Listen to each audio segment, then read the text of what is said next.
வைபவ் சூரியவன்சி இந்த வருஷத்தோட கிரேட்டஸ்ட் எவர் ஐபிஎல் ஃபைண்டிங்கா மாறிட்டாரு. அதுவும் யங்கஸ்ட் இருக்கிறதுல யங்கஸ்ட் இவர் தான். 14 வயசு தான் ஆகுது. இப்போ ரீசெண்டா ஜிடிக்கு அகேன்ஸ்டா மரண காட்டி 105 அடிச்சிருந்தாரு. இது வந்து ஒரு சாதாரண 100 இல்லை. ஏன்னா ஒரு இந்தியன் பிளேயர் வந்து இவ்வளவு வேகமா அடிக்கிறது இதுதான் ஃபர்ஸ்ட் டைம். ஏன்னா இதுக்கு முன்னாடி யூசுப் பத்தான் வந்து 37 பால்ல செஞ்சுரி அடிச்சிருந்தாரு. இவர் வந்து வெறும் 35 பால் 2 பால் வந்து முன்னதாக அடிச்சு முடிச்சிட்டாரு.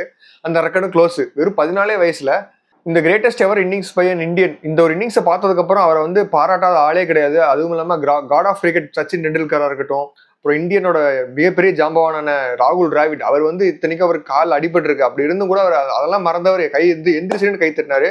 அந்த மாதிரியான மேசிவான ஒரு இன்னிங்ஸ் இது. எல்லாமே வந்து வாயை பிறந்துட்டாங்க.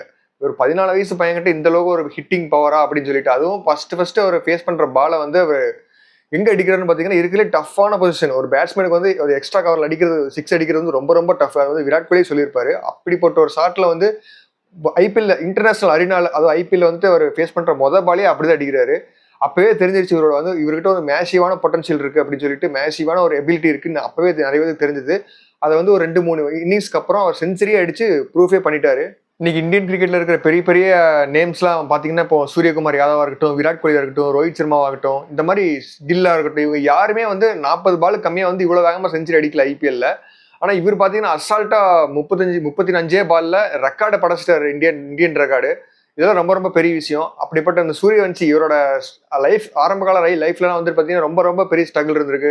அவரோட அப்பா வந்து இவர் வளர்றதுக்காக எல்லாத்தையுமே தியாகம் பண்ணியிருக்காரு. அவரோட நிலத்தை கூட வித்திருக்காரு. அந்த அளவுக்குலாம் இவருக்காக ஃபுல் அண்ட் ஃபுல் டெடிகேட் பண்ணிட்டாங்க அவங்க லைஃபையே. ஸோ இந்த வீடியோவில் வந்துட்டு சூரியவன்சியோட இயர்லி லைஃப் ஸ்ட்ரகிள்ஸ் அதை தான் பற்றி இந்த வீடியோவில் ஃபுல்லாக பார்க்க போகிறோம். வீடியோக்குள்ளே போயிடலாம்.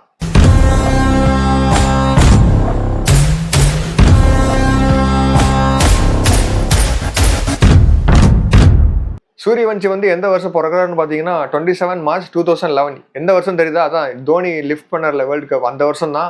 அந்த வருஷம் தான் இவர் பிறக்கவே செஞ்சாரு. அதுக்குள்ள பார்த்தீங்கன்னா ஒரு பெரிய லெவலில் இமேஜ் பில்ட் ஆகிடுச்சு இவருக்கு. சூரியவன்சி வந்துட்டு 2K கிட் கூட கிடையாது, 2K10 கிட். இப்போ வர 2K10 கிட்ஸோட பலம் வந்து ஏறிட்டே போகுது. ஏன்னா இப்போ அவங்களாம் விளாட ஆரம்பிச்சிட்டாங்க, வளர்ந்து இப்போ வேற லெவலில் ஜெயிக்க ஆரம்பிச்சிட்டாங்க. சரி, இப்போ சூரியவன்சி வந்து எந்த டிஸ்ட்ரிக்ட்ல பிறந்திருக்காருன்னு பார்த்தீங்கன்னா சமஸ்டிபூர் அப்படிங்கிற ஒரு டிஸ்ட்ரிக்ட்ல. அது வந்து எங்க இருக்குன்னு பார்த்தீங்கன்னா பீகார்ல இருக்கிற ஒரு சின்ன ஒரு டிஸ்ட்ரிக்ட் தான். அந்த சமஸ்டிபூர் அப்படிங்கிற ஒரு டிஸ்ட்ரிக்ட்ல ஒரு டாய்ஜ்பூர் அப்படிங்கிற ஒரு கிராமமும் இருக்கு. அங்கதான் அவர் பிறந்திருக்காரு. இவரோட அப்பா பேர் வந்து சஞ்சீவ் சூரியவன்சி. இவங்க ஃபேமிலியை வந்துட்டு ஃபுல் அண்ட் ஃபுல்லி விவசாயத்தை டிபெண்ட் பண்ணி மட்டும்தான் இருக்காங்க. ஏன்னா அது ஒன்று மட்டும் தான் அவங்களுக்கு ஒரே ஒரு இன்கம் சோர்ஸ். அதே மாதிரி இவங்க ஒன்றும் பெரிய ரிச்சான அஃப்ளூயண்டான ஒரு ஃபேமிலிலாம் கிடையாது. ரொம்பவே வந்து ஒரு மிடில் கிளாஸ் ஃபேமிலி தான். எக்ஸாக்டாக சொல்லணும்னா புவர் ஸ்டேஜில் தான் இருக்காங்க அவரோட ஃபைனான்சியல் சுச்சுவேஷனு.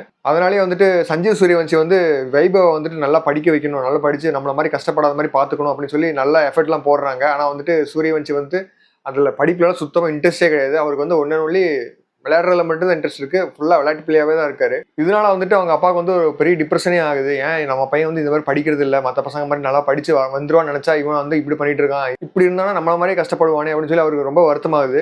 ஆனால் சூரியவன்சிக்கு வந்து எந்த ஒரு கவலையுமே கிடையாது. ஏன்னா சின்ன வயசுல யாருக்கு எந்த கவலை தான் இருக்க போகுது. அதனால வந்துட்டு இவரும் வந்து விளையாடிட்டே தான் இருக்காரு. கிரிக்கெட் மட்டும் தான் விளையாடிட்டே இருக்காரு. 4 வயசுலேருந்து விளையாட ஆரம்பிக்கிறாரு கிரிக்கெட்டை.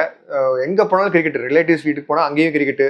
அதே மாதிரி அவங்க வீட்டு பக்கத்தில் இருக்கிற ஃப்ரெண்ட்ஸ் கூட நிறைய cricket full and fully cricket மட்டும்தான் விளாட்றாரு. அவருக்கு அது மட்டும் தான் பிடிச்சிருக்கு. அப்படி ஒரு நாள் வந்துட்டு வைபவ் அவங்களோட ரிலேட்டிவ்ஸ் வீட்டில் போய் ஒரு நாள் விளாட்றாரு. அங்கே பக்கத்தில் இருக்கிற ஃப்ரெண்ட்ஸ் கூட விளாட்றாரு. அப்படி விளையாடும் போது வைபவ் கூட இருக்கிற பசங்க அடிக்கிறத விட இவர் அடிக்கிறது வந்து ரொம்ப டிஸ்டன்ஸ் ஜாஸ்தி போகுது அப்படிங்கிறத வந்து அவரோட அங்கிள் வந்து கவனிக்கிறாங்க.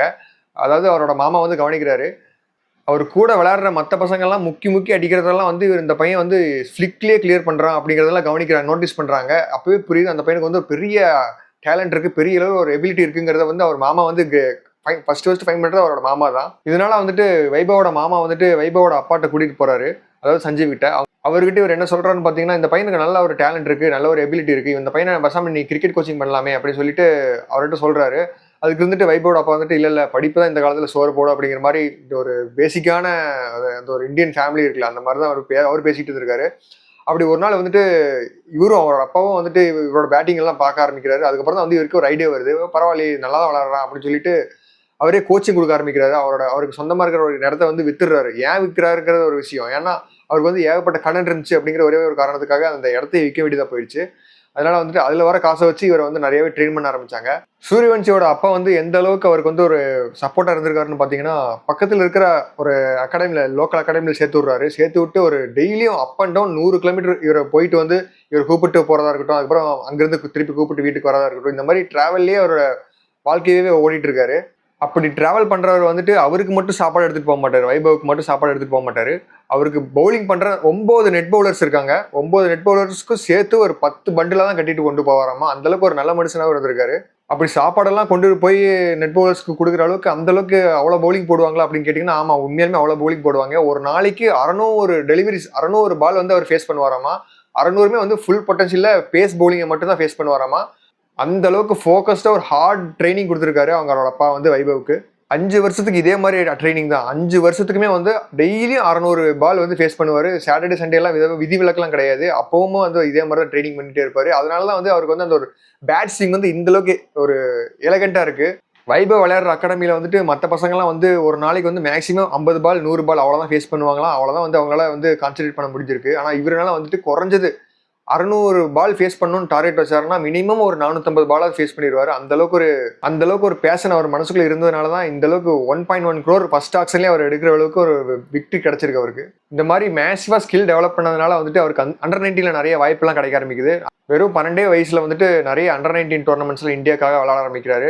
2024ல வந்துட்டு ஆஸ்திரேலியா அண்டர் 19க்கு அகேன்ஸ்டா வந்துட்டு டெஸ்ட் மேட்ச்ல வந்துட்டு ஃபாஸ்டஸ்ட் இந்தியன் டு ஸ்கோர் 100 அப்படிங்கிற அந்த ஒரு பெரிய எடுக்கிறாரு அண்டர் 19ல. இந்த ரெக்கார்டு வந்து இன்டர்நேஷனல் லெவலில் வந்து செகண்ட் ஃபாஸ்டஸ்ட், அதாவது அண்டர் 19ல நான் சொல்றது.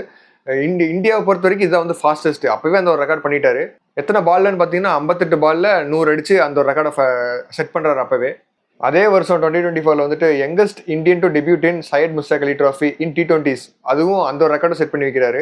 அந்த டொமஸ்டிக் T20 லீக்ஸ்லாம் வந்துட்டு பிரிச்சு மேஞ்சிட்டு இருக்காரு. நல்லா பெர்ஃபார்ம் பண்ணி தாறுமாறா தூக்கி வீசிட்டு இருக்காரு. இத்தனைக்கும் 140 130 போடுற பவுலர்ஸே வந்து அசால்ட்டா ஹேண்டில் பண்ற அந்த எபிலிட்டி பார்த்து தான் வந்துட்டு 2025ல ஆக்ஷன்ல எடுக்கிறாங்க ராஜஸ்தான் ராயல்ஸ். அதுக்கு மெயினான காரணம் யாருன்னு பார்த்தீங்கன்னா நம்ம தலைவர் ராகுல் டிராவிட் தான். ஒன் ஆஃப் த இந்தியாவோட பிக்கெஸ்ட் லெஜெண்ட் ராகுல் டிராவிட் அவர் தான் எடுக்கிறாரு. 1.1 crore வந்து ராஜஸ்தான் வாங்குறாங்க. அதுக்கப்புறம் வந்து அவரோட லைஃபே சேஞ்ச் ஆயிடுச்சு. இந்த 1.1 crore இந்த அமௌண்ட்டை வச்சு தான் வந்து அவங்க அப்பாவே வந்து அவருக்கு இருந்த பேலன்ஸ் கடன் எல்லாத்தையும் அடைச்சு முடிச்சிட்டாரு. அதை வந்து அவரே வந்து பேட்டியில் சொல்லியிருக்காரு. என் பையன் வந்து இந்த சின்ன வயசுல வந்து எனக்கு இவ்வளவு உதவுவான் அப்படின்னு சொல்லி எனக்கு நினைச்சு கூட பார்த்தது கிடையாது. நான் அவங்ககிட்ட எக்ஸ்பெக்ட்டும் பண்ணது கிடையாது. ஆனா என் பையன் வந்து எனக்கு ரொம்பவுமே பெருமையை சேர்த்து கொடுத்துட்டான். அதே மாதிரி கண்டிப்பா இந்த நாட்டுக்கும் கண்டிப்பா ஒரு பெருமையை சேர்த்து கொடுப்பான் அப்படின்னு நான் சொல்றேன் அப்படின்னு சொல்லியிருக்காரு. ராஜஸ்தான் டீமுக்குள்ள வந்ததுக்கப்புறம் அவருக்கு வந்து நிறைய ட்ரைனிங்லாம் நிறைய கொடுக்க ஆரம்பிக்கிறாங்க. நிறைய ஃபாஸ்டான பவுலர்ஸ்லாம் போட ஆரம்பிக்கிறாங்க. அதாவது ஆவேஸ் கானா இருக்கட்டும், ஜோஃப்ரா ஆர்ச்சரா இருக்கட்டும், இவங்க எல்லாத்தையுமே ஃபேஸ் பண்ணி பார்க்குறாரு. கரெக்டாக அந்த டைம்ல தான் வந்துட்டு பார்த்தீங்கன்னா ராஜஸ்தான் ராயல்ஸ்க்கு ஒரே லாஸாக வந்துட்டே இருக்கு, தோல்வியாக வந்துட்டே இருக்கு. அப்போ தான் கரெக்டாக ராகுல் டிராவிட் பார்க்குறாரு. என்ன பார்க்குறாருன்னு பார்த்தீங்கன்னா வைபவ் சூரியவன்சி வந்து எஃபர்ட்லெஸ்ஸாக அடிச்சிட்டு இருக்காரு ஆவேஸ் கானை. அதெல்லாம் பார்க்குறாரு. ஏன்னா ஆவேஸ் கான் வந்து 144லாம் போடக்கூடிய பவுலர். அந்த பவுலரே வந்து இவ்வளோ ஈஸியாக ஹேண்டில் பண்ணுறேன் இந்த பையன் அப்படின்னு சொல்லி அந்த எபிலிட்டி பார்க்குறாரு. பசாம இவங்க இப்போவே இறக்க ஆரம்பிச்சிடலாம் அப்படின்னு சொல்லி 8th மேட்ச்ல இறக்க ஆரம்பிக்கிறாங்க.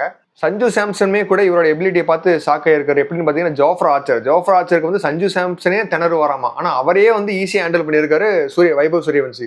அதனால வந்துட்டு சாம்சனுக்கு வந்து அவரோட பொசிஷன்ல தான் வந்து வைபவ் ஆட போறாரு அப்படிங்கிற எந்த ஒரு பொறாமையுமே இல்லையாமா, ஒரு எக்ஸைட்டடாக தான் இருந்திருக்காரு அப்படின்னு சொல்லி சாம்சனே சொல்லியிருக்காரு. ஸோ இப்போதான் அந்த ஒரு பெரிய நாள் வருது. எந்த நாள்னு பார்த்தீங்கன்னா லக்னோ சூப்பர் ஜெயின்ஸ் கூட ஆடுறாங்க RR. வைபவ் கூடவே வந்துட்டு ஜெய்ஸ்வால் வந்து ஓப்பனிங் ஆடுறாரு. அவர் இன்னொரு சென்சேஷன். அவங்க 2 பேரும் ஓப்பனிங் ஆடுறாங்க. அதில் ஃபர்ஸ்ட் வந்து ஃபேஸ் பண்ணுறது வந்து ஜெய்ஸ்வால் தான் ஃபேஸ் பண்ணுறாரு. ஒரு 2-3 பால் ஆடிட்டு அதுக்கப்புறம் ஸ்ட்ரைக் வந்து இவர்கிட்ட கொடுக்குறாரு.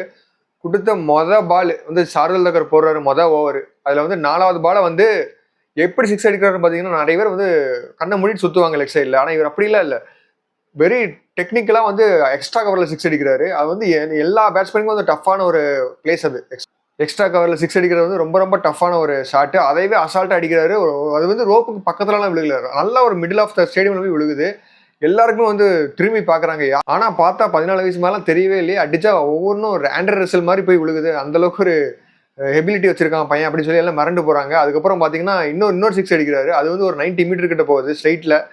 இதெல்லாம் பார்த்தோன்னே வந்து அந்த பையனோட ஏஜ் மேலேயே வந்து டவுட் பட ஆரம்பிச்சிட்டாங்க. ஏன்னா இந்த பையனோட ஏஜ் வந்து 14 இப்போ சொல்லியிருக்காங்க. இதையவே தான் வந்துட்டு 2023 வந்து அப்பவும் அதே மாதிரி தான் ஒரு யூடியூப் சேனல்ல போட்டிருந்தாங்க. எப்படி போட்டிருந்தாங்கன்னு பார்த்தீங்கன்னா 2023லயே அவருக்கு வந்து 14 வயசு ஆயிடுச்சு அப்படிங்கிற மாதிரி போட்டிருந்தாங்க. ஆனால் அப்படி பார்த்தோம்னா இப்போ வந்து அவருக்கு எக்ஸாக்டா 16 வயசு ஆயிடுச்சு. ஆனால் அப்படி பார்த்தாலுமே வந்து இந்த எபிலிட்டியில வந்து ஒரு பெரிய எபிலிட்டி தான். 16 வயசாவே இருந்தாலும் 17 வயசாவே இருந்தாலும் வந்து இந்த வயசுல வந்துட்டு 35 பால்ல 100 அடிக்கிறதுலாம் வந்து ரொம்ப ரொம்ப பெரிய விஷயம். அதுவும் இன்டர்நேஷனல் பவுலர்ஸை அந்த விஷயத்த நம்ம பாராட்டே ஆகணும். நிறைய பேர் வந்து ஏஜ் 12ஸ்லாம் பண்ணிட்டு இருந்தாங்க. அதெல்லாம் வந்து எப்படி ஏத்துக்கிறதுனே தெரியல. ஸோ அந்த லக்னோ மேட்ச்லேயே வந்து சீல் பண்ணிட்டாரு. நான் எப்படிப்பட்ட ஒரு பிளேயர், எந்த அளவுக்கு எங்கிட்ட எபிலிட்டி இருக்குன்னு சொல்லி காமிச்சிட்டாரு. அதுக்கப்புறம் 2-3 மேட்ச் அப்படியே போகுது. அதுக்கப்புறம் அவரோட 4வது மேட்ச்ல வந்துட்டு அங்கதான் வந்து சம்பவமே இருக்குது. ஏன்னா ஜிடி கூட அகேன்ஸ்டா 35 பாலுக்கு 100 அடிக்கிறாரு. 38 பால்ல வந்து 105 அடிச்சு அவுட் ஆயிட்டு போறாரு. அப்படி போகும்போது ராகுல் டிராவிடே எந்திரிச்சு நின்று கை தட்டுறாரு. அவருக்கு வந்து இத்தனையும் காலில் வந்து அடிபட்டிருக்கு, கட்டு போட்டிருக்காரு. அப்படி இருந்து எந்திரிச்சு கை தட்டுறாரு. எல்லாருமே கை தட்டுறாங்க. ஆப்போசிட்ல பட்லர் நின்றுட்டு அவருக்கு வந்து கை கொடுத்துட்டு போறாரு. Sachin Tendulkar, god of cricket, அவரே வந்துட்டு இவருக்கு ட்விட்டர்ல ஸ்பெஷலா மென்ஷன் பண்ணி போடுறாரு. ஏன்னா சச்சின்லாம் வந்து அவ்வளவு சீக்கிரத்துல யாருக்கெல்லாம் அவ்வளோலாம் போட மாட்டாரு. அப்படி போட்டாருன்னா அவரே எந்த அளவுக்கு இம்ப்ரெஸ் ஆயிருப்பாருன்னு பார்த்துருக்கேங்க. எந்த அளவுக்கு வைபவ் வந்து அவர் இம்ப்ரெஸ் பண்ணியிருப்பாருன்னு பாருங்க. இதே மாதிரி நிறைய கிரிக்கெட்டிங் லெஜெண்ட்ஸ்ல என்ன மாதிரி சொல்றாங்கன்னா, இவரை வந்து அடுத்த லாரா, அடுத்த யுவராஜ் ரேஞ்சுக்கு வந்து பேச ஆரம்பிச்சிட்டாங்க. ஏன்னா இவரோட எபிலிட்டி அந்த அளவுக்கு இருக்கு. இவருமே வந்து பெர்சனலா வந்துட்டு இவர் வந்து ஒரு லாராவோட வெறித்தனமான ஃபேன்னு சொல்லியிருக்காரு. அதே மாதிரி யுவராஜோட ஃபேன்னு சொல்லியிருக்காரு. அதனால வந்துட்டு இவரும் அந்த மாதிரி வந்து நல்லா தான் இருக்கும். இந்தியாவுக்கு கண்டிப்பா இந்த மாதிரி ஒரு லெஃப்ட் ஹேண்டர் தேவைப்படுது. ஏன்னா இவர்கிட்ட வந்து ஹார்ட் ஒர்க் மட்டும் இல்ல, சாக்ரிஃபைஸ் இருக்கு. என்னன்னு பாத்தீங்கன்னா, இவர் சிக்கன், மட்டன், பீஸா இது எல்லாத்தையுமே வந்து அவாய்ட் பண்ணிட்டாரு கடைசி 2 வருஷமா. இதெல்லாம் வந்து இனிமேல் நான் சாப்பிடவே மாட்டேன் அப்படின்னு சொல்லிட்டு இருந்தாரு. ஏன்னா அதுக்கு முன்னாடி வயசு வரைக்கும் ஒரு 12 வயசு வரைக்குமே வந்து செம்ம வெளுத்து வாங்குவாராமா மட்டனும் பீஸாவும். அதனால தான் லைட்டாக அந்த அவரோட சிக்கெல்லாம் வந்து ரொம்ப சப்பியா இருக்கும். அதனால வந்துட்டு அந்த ஃபுட்ஸ், அந்த ஜங்க் ஃபுட்ஸையும் வந்து அவாய்ட் பண்ண ஆரம்பிச்சிட்டாரு. அதே மாதிரி மட்டனு மெயினாக அவாய்ட் பண்ண ஆரம்பிச்சிட்டாரு, சிக்கன் அவாய்ட் பண்ண ஆரம்பிச்சிட்டாரு. இந்த அளவுக்கு ஒரு சாக்ரிஃபைஸ் பண்றாருன்னா கண்டிப்பா அவருக்கு வந்து கிரிக்கெட்ல அந்த ஒரு சாதிக்கணுங்கிற அந்த ஒரு ஹங்கர் இருக்குன்னு தான் நான் நினைக்கிறேன். கண்டிப்பா அவர் வந்து இன்னொரு 5 வருஷத்துக்கு அப்புறம் நான் இதே மாதிரி யூடியூப் சேனல்ல வீடியோ போட்டுட்டு இருந்தேன்னா கண்டிப்பா அவரோட ரெக்கார்ட்ஸ் எல்லாம் பேச ஆரம்பிப்பேன். அந்த அளவுக்கு ஒரு வளர்ந்துருவார்னு எனக்கு நம்பிக்கை இருக்கு. ஏன்னா அந்த பையன் ஒரு சரியான இன்டென்ட் இருக்கு, சரியான எபிலிட்டி இருக்கு, பவர் இருக்கு, எல்லாமே இருக்கு. கூடிய சீக்கிரம் ஃபாஸ்டஸ்ட் செஞ்சுரி அந்த 30 பால்ல அடிச்ச அந்த கெயிலோட ரெக்கார்டே பிரேக் பண்ணிடுவாரு அப்படின்னு சொல்லி நான் இவர் மேல நிறைய நம்பிக்கை இருக்கு. ஏன்னா இவர் அது பண்ணக்கூடிய ஆள் தான். ஸோ அவ்வளோதாங்க வீடியோ. இது வந்து இந்த ஸ்டோரி வந்து கண்டிப்பாக இன்ஸ்பைரிங்காக இருக்கும்னு நான் நினைக்கிறேன். இதே மாதிரி வேற ஏதாவது ஒரு பிளேயர்ஸை பற்றி பேசணும்னாவும் கமெண்ட்ஸில் மென்ஷன் பண்ணுங்க. வேற ஏதாவது டாப்பிக்கை பேசணும்னாவும் மென்ஷன் பண்ணுங்க. தேங்க்யூ ஆல் ஃபார் வாட்சிங்.